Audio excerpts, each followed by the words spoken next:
কুমড়া জাতীয় সবজির যে মাছি পোকা আছে, সেই মাছি পোকা দমনের জন্য কার্যকর একটি এবং পরিবার বান্ধব একটি পদ্ধতি হচ্ছে স্যাক্স ফেরোমন ফাঁদ। কিন্তু আমাদের বেশিরভাগ কৃষক ভাইদের ভুলের জন্য কিন্তু এই ফাঁদটি অনেক সময় কার্যকর হয় না। এখানে 2 থেকে 3টি ভুল করে থাকে। প্রথমত হচ্ছে তারা যে ফেরোমন ফাঁদটি নিয়ে আসে এটি ভুল নির্বাচন করেন। সঠিক ফাঁদটি হবে কুমড়া জাতীয় ফলের সবজির জন্য ওই ফলের যে মাছি পোকা দমনের জন্য যে লেউরটি সেটি হচ্ছে কিউ ফেরোমন ফাঁদ।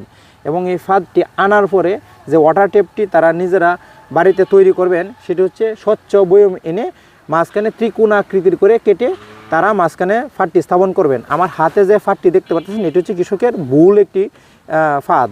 এবং সে এইভাবে যদি বেশি পরিমাণে কর্তন করে দেয় তাহলে কিন্তু আমাদের যে এই ফাঁদ দেওয়ার পরেও কোনো একটি পোকাও পড়বে না। এইভাবে কিন্তু কর্তন করা যাবে না। এই ভুলের জন্য কিন্তু অনেক কৃষক ভাইয়েরা ফেরোমন ফাঁদ ব্যবহার করেও তারা কাঙ্ক্ষিত যে তাদের যে দমন করার কথা পোকা সেটা দমন হয় না।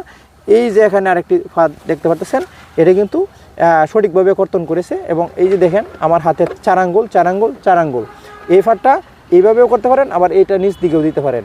আর এখানে পানি যেটা দিছে এখানে পানিতে হালকা হুইলের গুঁড়া বা ডিটারজেন্ট পাউডার মিশ্রিত করবেন এবং পানি থেকে 1 ইঞ্চি উপরে ফাঁদটি স্থাপন করবেন। এবং এই ছিদ্রগুলো যেন উত্তর দক্ষিণ বরাবর থাকে এবং কুমড়া জাতীয় সবজি মাটিতে থাকে তাহলে উপরে দিবেন, আর যদি মাছায় থাকে তা মাছার নিচে এটা স্থাপন করে দিবেন। তাহলে কিন্তু শতভাগ কার্যকর হবে এবং পোকাগুলো এই ছিদ্র দিয়ে প্রবেশ করবে এবং প্রবেশ করে যখন সে বুঝবে যে এখানে স্ত্রী পোকা নাই তখন সে বের হতে যাবে, তখন সে এখানে স্বচ্ছ এতে বাড়িকে সে পানিতে পড়ে যাবে এবং পানিতে পড়ে মারা যাবে। এভাবেই কিন্তু আমাদের কৃষকরা তাদের যে কুমড়া জাতীয় যে সবজি বা লাউ, কুমড়া, শসা, চিচিঙ্গা, পটল এগুলো এই যে ফল ছিদ্রকারী মাছি পোকার হাত থেকে কার্যকরভাবে দমন করতে পারবে কোনো ধরনের কীটনাশক ব্যবহার না করেই।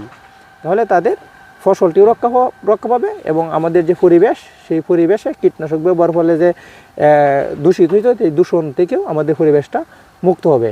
আশা করি আমাদের যে কৃষক ভাইরা আছে তারা এইভাবে ভুল পদ্ধতি ব্যবহার না করে এই যে সঠিকভাবে তারা ওয়াটার টেপটি তৈরি করবে এবং তৈরি করে তারা তাদের ফসলকে রক্ষা করতে পারবে। ধন্যবাদ।